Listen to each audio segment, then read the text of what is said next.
स्वागत है आपका। आप देख रहे हैं आपका पसंदीदा डिबेट शो बात हरियाणा की। मैं आपके साथ तेज नैन मोर। जय श्री राम, सुंदरकांड, हनुमान चालीसा और थाने का नोटिस। गुरुग्राम में आस्था और राजनीति आमने सामने आकर खड़ी हो गई है। कांग्रेस का आरोप है कि बीजेपी ने चंदा चोरी के दोषियों को बचाया, इसलिए बीजेपी कार्यालय के बाहर ही सुंदरकांड का पाठ करने का ऐलान कर दिया। वही बीजेपी से धर्म का अपमान और सस्ती राजनीति बता रही है। सवाल यह है कि क्या भगवान के नाम पर राजनीति हो रही है या राजनीति के खिलाफ भगवान का सहारा लिया जा रहा है? राम के नाम पर राजनीति कौन कर रहा है, बीजेपी या कांग्रेस? सुंदरकांड में श्रद्धा ज्यादा है या सियासत? भगवान के नाम पर वोट कब तक? करेंगे चर्चा, लेकिन उससे पहले आपको दिखाते हैं स्पेशल रिपोर्ट।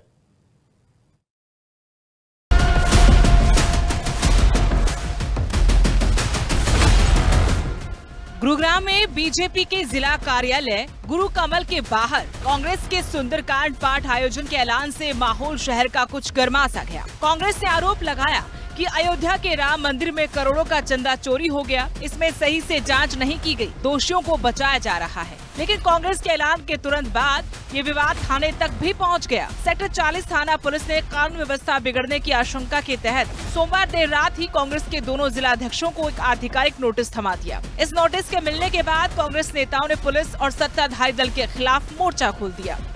तानाशाही अपने चरम पर है, चरम पर।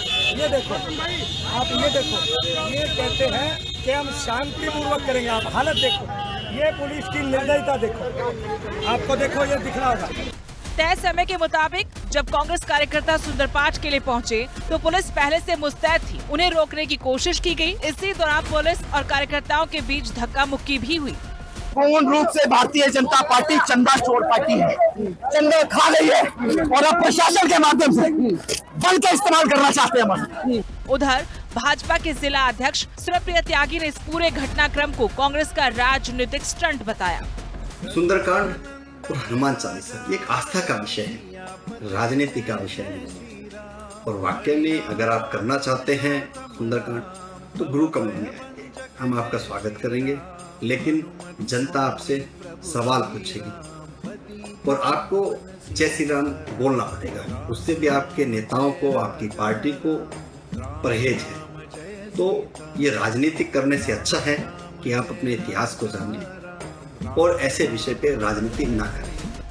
जिस राम के नाम पर बीजेपी सत्ता में आई, उसी राम के मंदिर में चंदा चोरी के मुद्दे को कांग्रेस हर हाल में भुनाना चाहती है ताकि बीजेपी को कटघरे में खड़ा कर इससे राजनीतिक फायदा लिया जा सके। Bureau report, living India news. तो चलिए चर्चा की शुरुआत करते हैं। हमारे साथ इस वक्त खास मेहमान जुड़े हुए हैं। इनेलो की तरफ से विजेंद्र रेड्डू हैं, सुरप्रिया त्यागी जिला अध्यक्ष हैं भाजपा गुरुग्राम, सुखबीर नागर है कांग्रेस की तरफ से। आप तीनों का बहुत बहुत स्वागत है। और मेरा पहला सवाल सुरप्रिया त्यागी जी आपसे है, आप लोगों को कांग्रेस के इस फैसले से क्यों ऐतराज था कि वो आपके कार्यालय के बाहर विरोध प्रदर्शन के तौर पर सुंदरकांड का पाठ करना चाहते थे? देखिए, मैंने पहले भी कहा था अपने एक वीडियो के माध्यम से कि सुंदरकांड, हनुमान चालीसा एक आस्था का विषय है, ये कोई राजनीति का विषय नहीं है।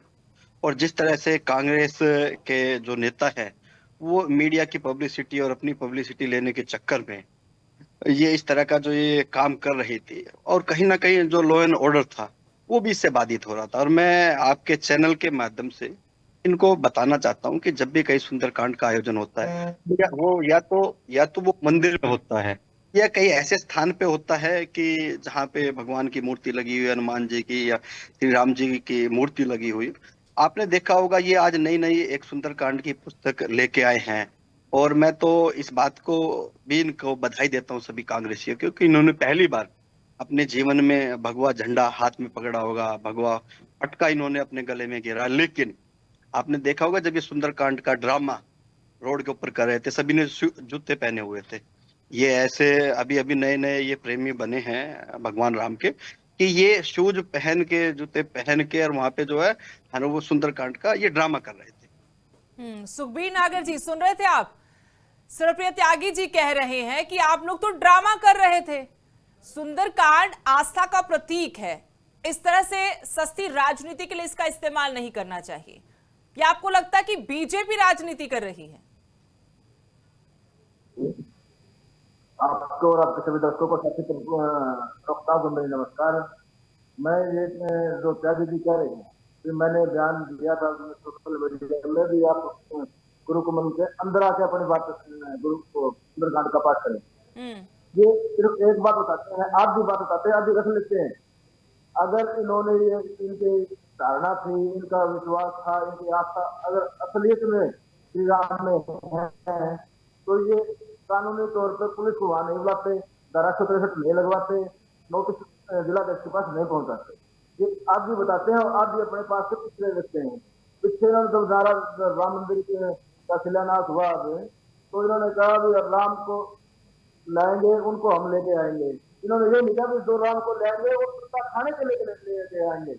हमारा जिला देखो कांग्रेस पार्टी, पूरी कांग्रेस पार्टी नहीं गई गूंगी बैरी सरकार को जगाने के लिए, और भाजपा सरकार के जो हर जगह गुरु कमल के या इनके जो दफ्तर हैं उनके सामने प्रदर्शन नहीं था हमारा। ये हम इनको दिखाना चाहते थे कि देश की 100% जनता श्री राम में आप पर विश्वास रखती है।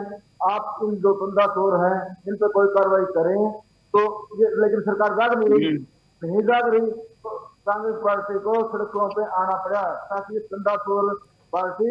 तो जगाने के लिए क्या सुंदरकांड का पाठ ही जरूरी था? क्योंकि विरोध प्रदर्शन तो पहले भी होते रहे, वो भी एक तरीका था कि आप सरकार तक अपनी बात पहुंचा सकते थे, जनता को साथ ला सकते थे। सबसे बंदा चोरी का पता लगा है, तब से कांग्रेस पार्टी सड़कों पे है और इनको जगाने की कोशिश कर रही है अंधभक्तों को कि आप राम के नाम पे, धर्म के नाम पे इस देश की आम जनता के खून पसीने की गाड़ी कमाई के धंधे को अपने लूटने का काम बंद करें। और जो चंदा चोर हैं, जो सभी आरएसएस के लोग हैं, चंदा चोर कमेटी जो है पूरी आरएसएस की है, तो आप उन पर कोई कार्रवाई करें। बड़ी मछलियों को छोड़ते छोटी मछलियों को कार्रवाई कर रहे हैं तो पैसे गिनने का काम करते हैं। यानी जो बड़े आदमी को तो बात आती है तो छोटे में डाल देते हैं सारी बातें। ये सवाल मैं पूछ लेती हूँ, मैं सुरप्रिया त्यागी से ये सवाल पूछ लेती हूँ। सुरप्रिया त्यागी जी, ये जो राम मंदिर में चंदा चोरी का मामला है, कोई छोटा मामला तो है नहीं। जब आस्था यहां आहत हो सकती है कि वो बाहर बैठकर सुंदरकांड का पाठ करे कांग्रेसी, तो वहां तो आस्था ने, मैं कह रही हूं कि आत्महत्या कर ली। वहां तो बहुत बुरे हालात है, करोड़ों रुपए का चंदा आस्था के रूप में तो वहां पर भेंट किया गया था ना, वहां चोरी हो जाता है। और वो आरोप भी लगा रहे कांग्रेसी की बड़ी बड़ी मछलियां तो आप लोगों ने छोड़ दी और किसी और को बलि का बकरा बना दिया आप लोगों ने। जो असल दोषी थे, ताकतवर लोग थे, जिनकी शय के बिना हो ही नहीं सकता कि ऐसा हो जाए अयोध्या के राम मंदिर में, उनको आप लोगों ने छोड़ दिया। देखिए, ये जो घटना थी, मैं पहले भी कह चुका हूं कि ये दुर्भाग्यपूर्ण घटना थी। और जो लोग सीसीटीवी में आए हैं, जिनके चेहरे सीसीटीवी में उजागर हुए हैं, उनके खिलाफ एफआईआर भी दर्ज हुई है, उनको जेल में भी डाला गया। और माननीय मुख्यमंत्री जी योगी जी ने भी एक स्टेटमेंट दिया कि उनके खिलाफ उचित से उचित कार्रवाई की जाएगी। लेकिन मेरा एक सवाल इन कांग्रेस से भी कि जब तक कई दशकों तक रामलला टेंट के अंदर बैठे रहे, उनको बैठाने का काम जो किया वो कांग्रेस की सरकार ने किया। इनके जो कपिल सिब्बल जी, जो इनके बहुत बड़े नेता भी और देश के जाने माने वकील भी है, उनके नेतृत्व में 45 वकील राम मंदिर को फैसले को रोकने के लिए इन लोगों ने खड़े किए। राम सेतु को तोड़ने का निर्णय इनकी विधानसभा, इनकी सरकार में आए। ये लोग राम मंदिर की बात करते हैं, ये तो राम मंदिर के विरोध में। एक मिनट आप सुखबीर जी एक बार सुन लेते हैं, तो आपको मौका देंगे बोलने का, बस सुन लेते हैं, बात तो सुनिए पूरी। हाँ। ये कांग्रेस के लोग लोकसभा में राम मंदिर के फैसले के विरोध में ये लोग काले कपड़े पहन के, उन्होंने सबसे बड़ी जो संसद है देश की, उसमें इन्होंने विरोध किया है। आज ये सुंदरकांड की बात करते हैं, आज ये हनुमान चालीसा की बात करते हैं। जी, और मैं तो इनको बधाई दे रहा हूं। करने से आप इतनी बड़ी बात बता रहे कि विरोध करना इतना बड़ा पाप था, तो सोचिए कि अयोध्या राम मंदिर से 1 करोड़ रुपए चंदा चोरी हो जाता, वो कितना बड़ा पाप होगा। देखिए, हमने तो पहले भी कहा है कि मैंने तो सवाल ही पूछा आपसे कि बड़े जो दोषी हैं, बड़े ताकतवर लोग, आपकी अपनी पार्टी के नेता बोल रहे हैं, विनय कटियार बोल रहे हैं, ब्रजभूषण शरण बोल रहे हैं कि बहुत ताकतवर लोग हैं। जी, मैं तो बहुत पहले से बोल रहा हूं। विनय कटियार जी का और उनका वो व्यक्तिगत बयान है। कोई भी नेता ना यानी कोई आपकी संगठन पार्टी से से बड़ा कोई है ना कोई आरोप लगाए पार्टी तो से बड़ा है। का तो वो व्यक्तिगत बयान हो जाएगा, विपक्षी लगाएंगे तो वो राजनीति कर और रही ना है, सब कोई- कुछ आपकी सहूलियत के हिसाब से और ना क्यों कोई चलेगा? कानून से बड़ा है। देश और राम सबके कानून हैं ने ऐसा सर, देश और राम सबके हैं। आएंगे आपके पास, विजेंद्र रेड्डी जी को भी शामिल कर लेते हैं। विजेंद्र रेड्डी जी, आपने दोनों पार्टियों के प्रवक्ता कह लीजिए या पदाधिकारी भी हमारे साथ सर्वप्रिय जी, तो उनको सुना। अब राजनीति बीजेपी कर रही है, कांग्रेस कर रही है, दोनों ही राम को राजनीतिक हथियार के रूप में इस्तेमाल कर रहे हैं। देखिए सुदेश जी, हमारे समाज में विभिन्न प्रकार के व्यक्ति हैं। ये मैटर है काइंड ऑफ ह्यूमन बीइंग का। कुछ व्यक्ति ईमानदार होते हैं, कुछ लोग बेईमान होते हैं और कुछ लालची होते हैं। हर तरह के लोग होते हैं। वहां पर लोगों ने चंदा चढ़ाया राम मंदिर में, लालची लोगों ने, बेईमान लोगों ने उस चंदे को चुराने का काम किया, जो कि बहुत ही निंदनीय है। इसकी जितनी निंदा की जाए उतना ही कम है। लेकिन इसके ऊपर जो ये चोरी की या चंदा चोरी हुआ है, इसके ऊपर सरकार सख्त से सख्त एक्शन ले। और हम उम्मीद करते हैं कोई कितनी भी बड़ी मछली ना हो, कितना बड़ा मगरमच्छ क्यों ना हो, उसको ना छोड़े, क्योंकि ये आस्था का सवाल है। हम इस विश्वास और भरोसे के साथ कि सरकार और सीबीआई और अन्य जांच एजेंसी जो है वो बिल्कुल निष्पक्ष तरीके से हर उस व्यक्ति तक पहुंचेगी, चाहे वो कितना भी बड़ा हो, जिसने ये अपराध करने का काम किया है, ये पाप करने का काम किया है, उसको जरूर सलाखों के पीछे डालना चाहिए। लेकिन जो कांग्रेस के द्वारा जो ये गुरुग्राम में कमल के इनके दफ्तर के आगे जाकर के धरना प्रदर्शन करने का प्रयास किया गया, ये तो एक राजनीतिक ड्रामा है सुदेश जी। और मैं तो कहता हूँ ये तो हमारे जो देव है हमारे हनुमान जी का भी एक अपमान है। ये इस तरह से कौन सी बात है ये कि वहां जाकर के आप जो ना हनुमान चालीसा पढ़ने का काम कर रहे हैं और लोगों को दिखा रहे हैं। मैं बार बार कहता हूं कांग्रेसी भाइयों से, हर बार मेरा ये निवेदन होता है कि नॉन इशू को इशू मत बनाया करो, क्योंकि जब नॉन इशू को इशू बनाओगे तो उसमें आपको मुंह की खानी पड़ती है। और चोर अगर कोई शब्द कहीं आ जाता है तो कांग्रेस वाले तो ऐसे लपकने का प्रयास करते हैं जैसे कोई अमृत फल मिल रहा हो इनको। अरे भाई वो चोरी हुई है, गवर्नमेंट उसके ऊपर एक्शन कर रही है। हम इंतजार करेंगे क्या सही फैसला लिया जाता है, क्या सभी दोषियों को पकड़ा जाता है, उनको सजा दी जाती है। हमें ये इंतजार करना चाहिए, न कि एक असामाजिक तरीके से इस तरह की हुड़दंगबाजी करना, इस तरह का एक अराजकता फैलाने का काम करना। चलिए सुखबीर नागर जी से मैं भी सवाल कर, सुखबीर नागर जी आप बताइए, मैंने पहले ही बात होगा कि विरोध के तरीके तो और बहुत है आप लोगों के पास, ये धार्मिक पाठ अनुष्ठान करके विरोध करना क्या अब राजनीतिक हथियार बना लिया गया है पार्टियों की तरफ से? इससे क्या मिलेगा सर, क्या हासिल होगा इससे? ये राजनीतिक कोई बात नहीं थी। जब मामला आस्था के साथ जुड़ा हुआ है, राम मंदिर चोरी का मामला आस्था से जुड़ा हुआ है, तो हमने भी आस्था ही दिखाई है। हम भी राम के भगत हैं, राम के सुंदरकांड पाठ करना कोई अपराध नहीं है और कोई इसको रोक भी नहीं सकता। मैं आप ये देखो, जब धर्म की आस्था के लिए काम कर रहे हैं ना, धर्म की आस्था के लिए राम मंदिर बनाया, आस्था के लिए वहां हमारे देश विदेश में नाम हो, मंदिर हमारा राम मंदिर बना हुआ है, इसीलिए तो लोग चंदा दे रहे हैं ना। इसीलिए तो नहीं दे रहे भी चंदा बढ़ाओ और आरएसएस और बीजेपी के लोग इसको अपने ना लगे।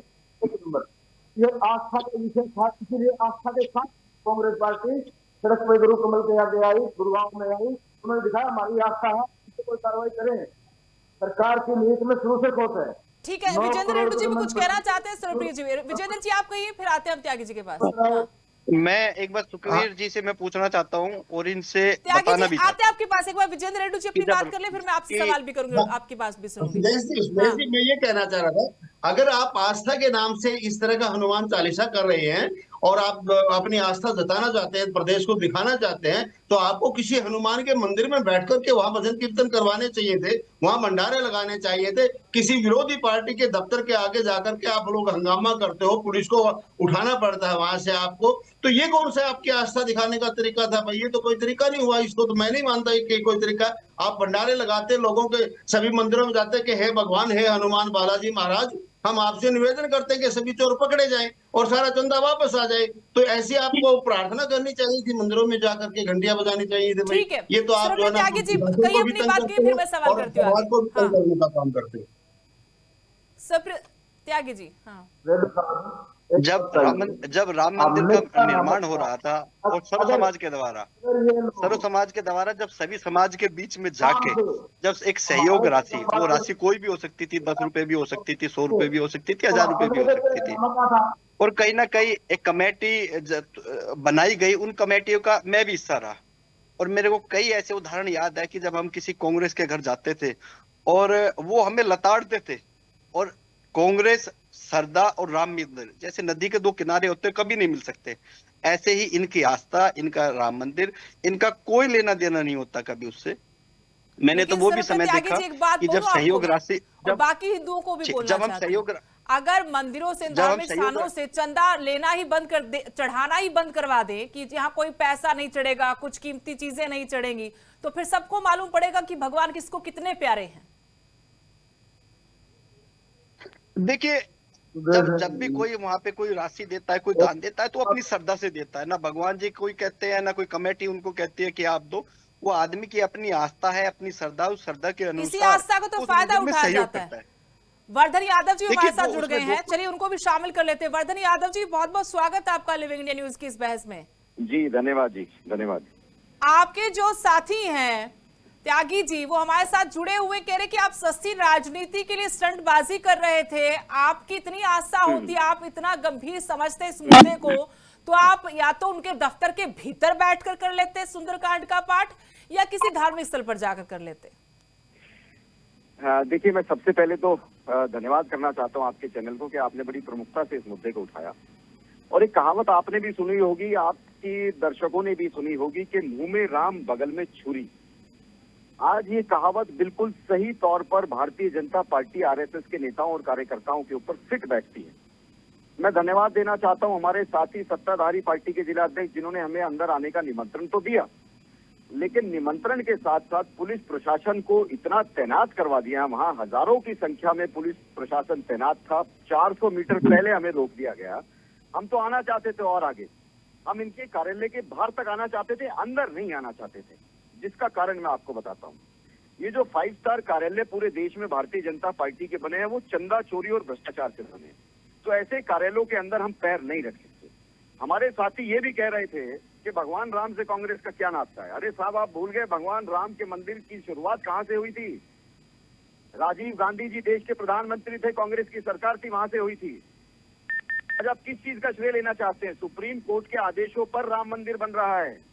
वो बात अलग है कि इवेंट नरेंद्र मोदी जी ने किया, भारतीय जनता पार्टी ने किया और बॉलीवुड के सितारों ने किया। तो जब इवेंट आप करेंगे, राम मंदिर बनाने का श्रेय आप लेंगे, झंडारोहण आप करेंगे, तो चंदा चोरी का श्रेय भी तो आप ही को लेना पड़ेगा साहब। उसका श्रेय थोड़ी कांग्रेस ले सकती है। तो आज का जो प्रकरण था वो पूर्ण रूप से लोकतंत्र को खत्म भारतीय जनता पार्टी कर चुकी है। संविधान को खत्म ये भारतीय जनता पार्टी कर चुकी है। सुंदरकांड का पाठ करने के लिए भी शांतिपूर्वक तरीके से देश में कोई अपने राम का नाम भी नहीं ले सकता। किसने रोका है वर्धन जी, किसने रोका आप लोगों को? लेकिन वो ये कह रहे हैं, पुलिस प्रशासन कानून व्यवस्था का हवाला दे रहा है, जो बीजेपी की तरफ से कहा जा रहा है कि आप अंदर आकर करें, बाहर राजनीति चमकाएंगे आप। बात यहाँ पर एक बड़ा गंभीर मुद्दा है राम मंदिर में चंदा चोरी का। ठीक बात है आपकी कि जब सारा श्रेय ले लिया, क्रेडिट ले लिया, तो यहाँ पर कम से कम चुप्पी तो तोड़िए। ये सवाल तो मैंने सुबह भी किया था बीजेपी से, एक बार फिर से कर लेती त्यागी जी से, चुप्पी क्यों नहीं तोड़ी जा रही? प्रधानमंत्री नरेंद्र मोदी के लिए क्या ये मुद्दा इतना गौण है कि इस पर एक स्टेटमेंट नहीं, सोशल मीडिया पर एक पोस्ट डाल देते सर? देखिए, पहले तो एक कहावत मैं भी आपको बताना चाहता हूँ कि 100 चूहे खा के और बिल्ली हज को चली। आज इन कांग्रेसियों के मुख से भगवान श्री राम का नाम सुनना अच्छा लग रहा है मेरे को कि इनको भगवान राम याद आ रहे हैं। और मैंने वर्धन जी के जुड़ने से पहले भी अच्छा लग रहा है तो वहाँ पुलिस की तैनाती क्यों की गई सरकार के द्वारा? क्यों हमें उठा के लाठी चार्ज करके किया गया शाम को 5 बजे? कपिल सिब्बल, पुलिस भी राजनीतिक हथियार बन रही है अब त्यागी जी? इन्हीं के नेता है, इन्हीं के मंत्री रहे कपिल सिब्बल जी, और देश के जाने माने वकील रहे। उनके नेतृत्व में राम मंदिर के फैसला ना आए, इन्होंने 45 वकीलों की फौज खड़ी की। अभी वर्धन जी जिला अध्यक्ष जी बोल रहे थे कांग्रेस के कि ये सुप्रीम कोर्ट का डिसीजन था। जब कोई दुर्घटना हो गई तो वो बीजेपी ने कर दी, निर्णय आया तो वो सुप्रीम कोर्ट ने। सुप्रीम कोर्ट में अनेक वर्षों तक भारतीय जनता पार्टी ने उसकी लड़ाई लड़ी है और ये उस लड़ाई को रोकने का काम इन लोगों ने किया है। और हमारे सह सरकारवा जी, हमारे संघ के सह सरकारवा जी की एक स्टेटमेंट आई है, उन्होंने लेकिन कहा है त्यागी जी वो कि यही इस कह रहे हैं, प्रकरण में वर्धन जो यादव दोषी जी हो- कह रहे हैं कि जब सब बात का कि- क्रेडिट ले लिया आप लोगों ने, श्रेय लिया है, तो अब इस बात की जवाबदेही भी तो आप लोगों की बनती है। नहीं, हमारी जवाबदेही है। हमने, हमारे सह सरकारवा जी ने स्टेटमेंट दी है कि जो भी इसके दोषी होंगे उनको सजा मिलेगी। इसकी एसआईटी प्रधानमंत्री की चुप्पी पर क्या कहेंगे फिर आप? लेकिन मैडम, मैं केवल प्रधानमंत्री की चुप्पी पर क्या कहेंगे? और सुंदरकांड आप के भी नाम भली पे, भांति हनुमान जानते चालीसा हैं के कि नाम राम पे- मंदिर क्या था और चुनाव से पहले। और मैं घर एक- घर और मैं प्रसाद एक बात पहुंचाया और- गया सर, घर घर आयोजन मैं तक एक बात- करवाए गए गली गली में। मैं एक बात और भी कहना चाहता हूँ आपको, जहाँ पे हजारों पुलिस वालों का जिक्र कर रहे हैं। मैंने वो वीडियो देखी है, 20, 25, 30 लोग होंगे वहाँ पे कांग्रेस के कार्यकर्ता, और वो भाग भाग के फोटो इस तरह खिंचा रहे हैं कि मैं फोटो से ना रह जाऊं, मैं फोटो फ्रेम से बाहर ना रह जाऊं। वो एक ही गाड़ी में बैठ के वो 20-25 लोग गए हैं। इतनी ही इनकी संख्या थी वहाँ पे। मैं मान लेता हूँ इतनी ही लेकिन वर्धन यादव जी, आखिरी सवाल, वक्त की थोड़ी सी कमी है, थोड़ा देर से आप जुड़े, हम चाहते हैं कि आप साथ में हमारे साथ चर्चा में शामिल हो जाएं। आप ये बताएं कि आरोप तो आपके ऊपर भी कि भाई आप तो राजनीति चमका रहे हैं, विरोध के तो बहुत तरीके थे, आप सुंदरकांड का पाठ करने पर ही क्यों अड़ गए वहां पर? देखिए, पहले मैं एक बात का जवाब देना चाहता हूँ मैडम। राम मंदिर का भूमि पूजन किसने किया? नरेंद्र मोदी जी ने। राम मंदिर का प्राण प्रतिष्ठा किसने की? नरेंद्र मोदी जी ने। राम मंदिर के अंदर शिलान्यास हुआ, ध्वजारोहण हुआ, वो किसने किया? नरेंद्र मोदी जी ने। पूरा इवेंट इसको पूरे देश में, विश्व में किसने बनाया? नरेंद्र मोदी जी ने। हजारों करोड़ रुपए खर्च करके बॉलीवुड सेलिब्रिटीज को वहां बुलाया गया, जबकि हमारे धर्म में भगवान के बाद अगर कोई पूजा जाता है तो शंकराचार्य पूजे जाते हैं, लेकिन उनका कहीं चेहरा नहीं, केवल एक चेहरा देश में देखा, मंदिर किसने नरेंद्र बनाया? मोदी जी का चेहरा देखा। मैं ये पूछ रहा हूँ, मंदिर अरे तो किसने, ये साहब, भी चंदा बता दो चोरी कि किसने मंदिर किसने की? बनाया? मंदिर का ट्रस्ट मंदिर किसने किसने बनाया? बनाया? मंदिर नहीं बनाया, वर्धन जी, मंदिर का ट्रस्ट भी बना, ट्रस्ट के लोग किसने रखे? एक एक व्यक्ति नरेंद्र मोदी जी ने, अमित शाह जी ने तय करके उस ट्रस्ट में बड़ी लिया। अच्छी तो राजनीति चंदा चोरी की भी गुरुकमल आप के बाहर अपने हुई, ऊपर जिम्मेदारी गुरुकमल लीजिए। के बाहर हुई। और मैंने कहा आप अगर मानते हैं कि आपने मंदिर बनाया तो चंदा चोरी भी आपने की। अगर इन्होंने तो गजनबी को पीछे छोड़ दिया। भगवान राम में आस्था 17 है, साल में तो आप 27 बार आइए। गजनबी। वर्धन यादव जी, मैंने निमंत्रण माफ दिया था कीजिएगा, आप मेरे लोगों पास वक्त की कमी है, सभी मेहमान हमारे साथ जुड़े, बहुत बहुत शुक्रिया आप सभी का। लेकिन मैं इतना ही कहना चाहूंगी आखिर में, राम सबके हैं, लेकिन क्या राम के नाम पर राजनीति भी अब सबकी हो गई है? आस्था अगर राजनीति का मंच बनेगी तो सवाल जरूर उठेंगे, उठने भी चाहिए, लेकिन साथ में जवाब भी देने होंगे। फिलहाल इतना ही, नमस्कार।